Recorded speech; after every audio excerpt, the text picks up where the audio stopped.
Anda menyaksikan Kompas Update pukul 19 waktu Indonesia Barat. Saya Friska Clarissa.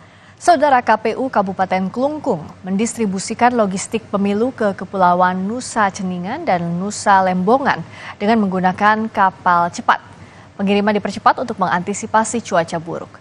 Logistik pemilu di Kabupaten Klungkung, Bali mulai didistribusikan hari ini. Dari 4 kecamatan di Klungkung, KPU setempat mengirimkan logistik ke Kecamatan Nusa Penida dan dikirim melalui Pelabuhan Angkal.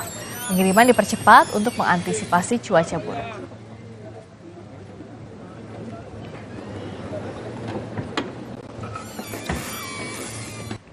Demikian Kompas Update kali ini, kita berjumpa di Sapa Indonesia Malam sesaat lagi. Saya Friska Clarissa, terima kasih.